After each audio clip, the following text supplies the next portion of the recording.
Today we're here with Kusal Goonewardena. He is one of Australia's leading physiotherapists, confident and physical therapist to some of the world's leading sports stars, like German tennis ace Laura Siegemund. He's also an innovator and a futurist.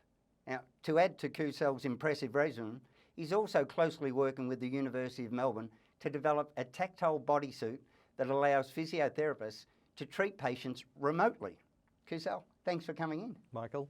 Now, longevity, it's something that plays on our mind, and you've actually started promoting a test that can predict longevity. Well, it's one of the tests that's been, it came out of Brazil, a Brazilian researcher, Michael, and with this test, it's a very simple test where a person stands up, they lie down, trying to lie down without using your hands, and then trying to get up again without using your hands. Now, every time you use your hands, or your elbows, or you put your hands on your knees to try and get up. What this researcher found, or this Brazilian physician found, was that longevity in life decreased every time.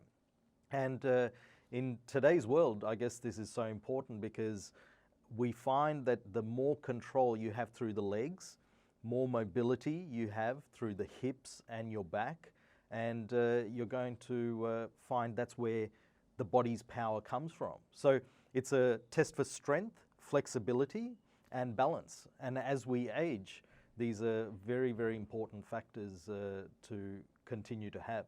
Do they have an impact because of fall prevention being one of the biggest causes of disability and increased mortality? That's right. So one of the reasons one of the risks of falls is balance as we age.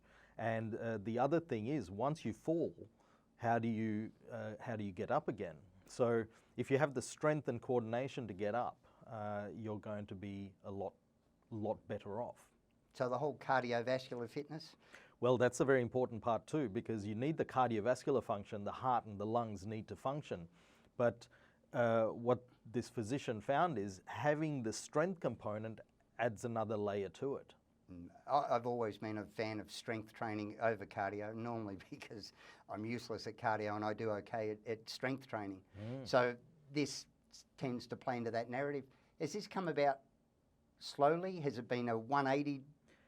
Well, I think it's been around for a while. We've always known that the stronger our bodies are, then longevity in life continues. But this as a simple test for people becomes very easy to replicate. You don't need as much technology to test yourself out. You simply have to stand up, lie down, and try and get up. Now, when we're children, there are different ways of getting up. You can get up cross-legged, you can splay your legs out and try and get up. So you see this with a lot of children. They can actually do this test very easily because they have the flexibility in the hips, the back, the coordination.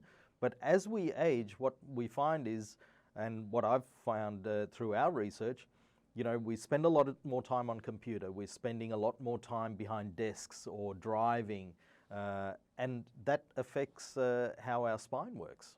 Oh, I forget what the figures are, and you would obviously know the loss of muscle as we age is a fairly frightening percentage each year on year.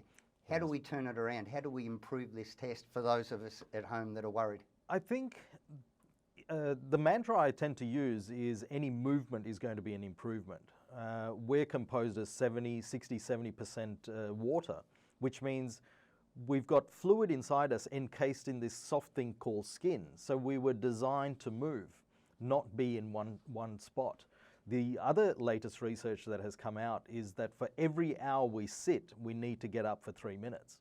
Now, in this COVID world where people spend a lot more time behind desks, we're not walking, say usually when you're even at work, you're walking to the coffee machine or bathroom. Now we don't have that. Everyone is sitting behind their workstation or their computer for a longer period of time. But that's a very easy way of doing it, where every hour, if you can put some kind of alarm on and give yourself a reminder system to get up for 3 minutes. All right, so let's go back to the test. For everyone sitting at home now going, I'm 60 next year, right. So I know as soon as I get out of here, I'm going to be doing and maybe increasing my life insurance depending on the outcome. How do we improve it? So I'm going to stand up, and then I'm going to try and lie down prone on the floor Yes. without using any hands. That's right, lying down supine, so lying down on your back. So there are different ways of getting up. You can get up, cross-legged or try and push yourself up. One of the hardest ways, if I can start with that, there's a very difficult yoga pose where you just come up and it's all coordination and abdomen. But then for everyday people, you can actually bring, you can bend your knees up, drop them to the side slightly, and then prop yourself up. And there's different ways of doing it. So that is to train yourself on flexibility in hips and the power you get through the glutes and the legs.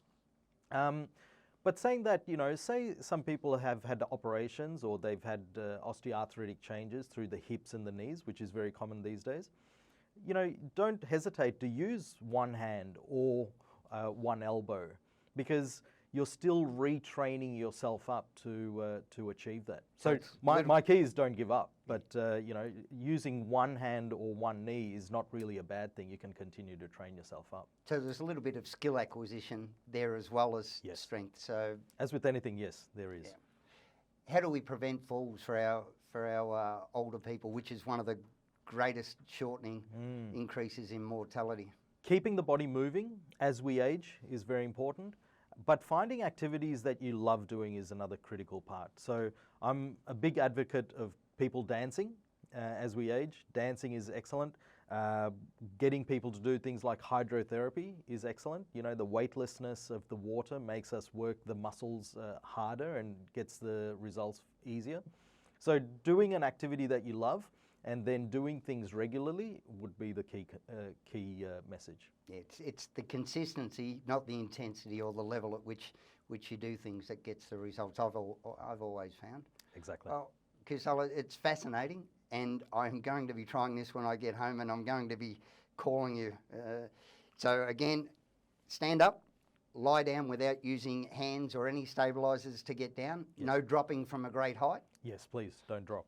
And then try and get up without using any props onto the floor, hands on thighs, and we take a point off for each time we have to use an assistant. What's a good score to have for somebody my age at 60? Look, I think someone like you with your level of activity, if you can score over 8, that'll be really good.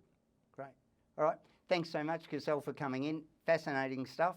Everyone, I urge you, keep active, especially during COVID. Don't let that be the excuse that you use. Thanks again, Kusal. Wonderful.